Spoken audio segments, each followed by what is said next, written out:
I've been caring for my son's best friend unofficially for years, but now I'm being asked to foster him, and I'm scared I'll fail him.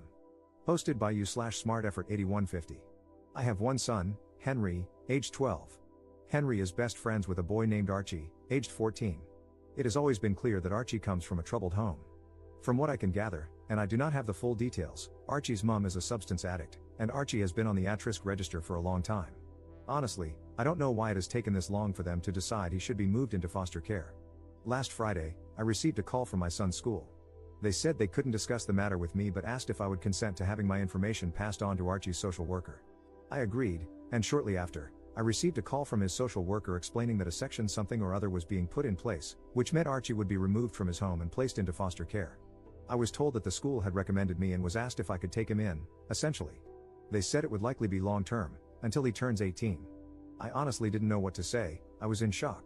I have been unofficially supporting Archie for a while now. I pick him up from his house and drop him off at school with my son. He spends many weekends at my place. On the days he doesn't come over, I make sure to pack him something to eat when I pick him up because he told me his school lunch is often his only meal of the day. I buy him soap and deodorant, and I even wash his clothes for him. But supporting him in this way and fully taking him in are two very different things. I'm a single dad. I have a decent job, but I'm far from well off.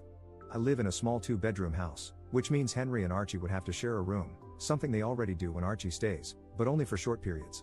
Plus, there's the immense responsibility of taking on another child.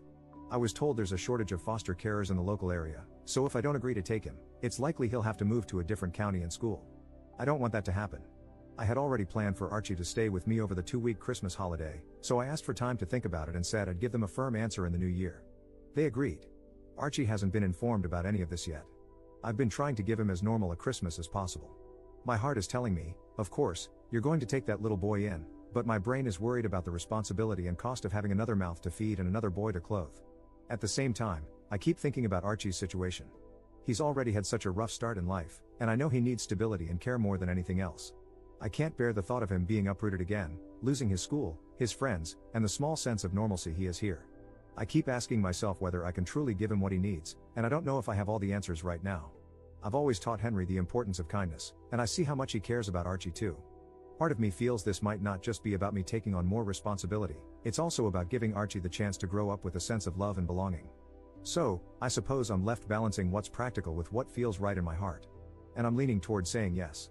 I spoke to my mom about it, and she thinks it's an awful idea. She's worried I'm biting off more than I can chew, especially as a single dad. She reminded me that I already have a lot on my plate with work, the house, and raising Henry on my own. She said taking in another child, especially one with a difficult background, would add stress and might affect my ability to provide for Henry properly. She didn't say it outright, but I could tell she's afraid this might make life harder for all of us, including Archie. I understand her concerns, honestly, I do. But I can't imagine turning him away when he needs help the most. I told her I haven't made a final decision yet and that I need to think about what's best for everyone involved, not just what's easiest. And I haven't even discussed any of this with Henry yet, which will be a huge factor in my final decision. This has been a huge rant, and if you've read it, thank you. I just needed to get this out somehow. Update 5 days later. I just wanted to give an update and say a huge thank you for all the responses. I genuinely didn't expect to receive so many replies, especially to something that was just meant to be a rant to get my emotions out. When I was asked to take in Archie, at first, I felt honored. Then, I felt worried about everything. I am quite an anxious person in general, and my thoughts were flooded with concerns about whether I'd be good enough to support Archie in the way he needs. I love my mom, but she didn't help. I think I get my anxiety from her, although she has it on a much higher scale than I do. Every possible thing that could go wrong, she was texting me about all week. You're already stretched thin with work and Henry. You won't get one-on-one time with Henry anymore. How will you afford everything? These are real concerns, and I'm glad she brought them up because they gave me the opportunity to think about how I could mitigate them. A few of you mentioned the fostering allowance, which I knew about, but I couldn't find any concrete information on how much it would actually be. Every source online seemed to give a different answer, but none suggested it was very much. However, as some of you advised, I called the social worker's office and said I was seriously considering taking in Archie, which they were thrilled about, but I needed to understand the finances first to see if it was feasible. They said they couldn't provide exact numbers, as every case is different and it isn't decided until a placement is found. However, they told me the minimum would be around £190, about $240 US, per week, and that it would likely be completely tax-free. Additionally, I'd receive a significant discount on things like council tax. That was honestly a lot more than I expected and much higher than most of the figures I'd seen online. They also put me in touch with some other foster carers who answered my questions, which was incredibly helpful. This week has been very busy. I worked out my finances, added the estimated fostering allowance, and calculated how much Archie would likely increase my expenses. It worked out that I'd actually have a surplus compared to my current situation. Many of the foster carers I spoke to don't work full-time, using the allowance to supplement their income.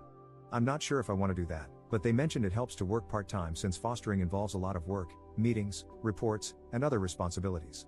On top of that, I'd need to complete training during the first year to become fully qualified. I considered it, and with the additional allowance, I could move to a 0.6 contract, working 3 days per week, while still covering the costs of moving to a 3-bedroom house. While that would leave me with slightly less disposable income, it wouldn't be a significant reduction. I've spoken with my work, and they said they'd support me if I decided to do this, but I haven't made a final decision. I don't want it to seem like I'm taking advantage of Archie's allowance. After sorting out the finances, I needed to talk to Henry. This was honestly the most important part of my decision. If Henry said no, I'd struggle to go ahead with it. I took him out and explained the situation. I didn't go into the details of why Archie is going into care, as it's not my story to tell, even though Archie himself has been open about his rough home life. I discussed the potential challenges, less one-on-one time, less privacy, at least in the short term while we find a bigger house, and so on. Henry was incredibly supportive. He said that he and Archie had talked about how they both wished Archie could come and live with us. I told him not to mention anything to Archie yet until I had the chance to speak with him, and he agreed. Yesterday, I arranged for social services to come over. Archie, his social worker, and I sat down to talk. They told Archie he was going to be placed in foster care. Archie cried a lot, I cried a lot, and he asked to see his mom, which the social worker said they'd arrange as soon as possible. In that moment, Archie didn't seem like a teenager, he seemed like a small child whose world was crumbling. Then they asked Archie if he'd want to stay with me. Although he was still distraught about being in care, he said he'd love to stay with me. We discussed what it would mean and how it would affect us. Afterward, Archie and his social worker spoke privately, and then the social worker and I talked. They expressed how thrilled they were about my decision and said they were pleased I planned to move to a bigger house soon, as Archie would need his own space, which I fully agree with. Normally, the boys spend most of their time upstairs playing Xbox, but later that day Archie came down and asked if we could watch a movie together. He sat next to me, rested his head on my shoulder, and said, "Thank you for letting me stay with you." Writing this, I can feel tears welling up in my eyes again. I put my arm around him and said I'd always be there for him. Today, Archie seems a little down, which is entirely understandable. I honestly expected him to take it harder than he has. To cheer him up, we're going to see the new Lion King movie, even though I hate those live-action films, but this is for Archie, and then going out to eat, letting the boys choose where.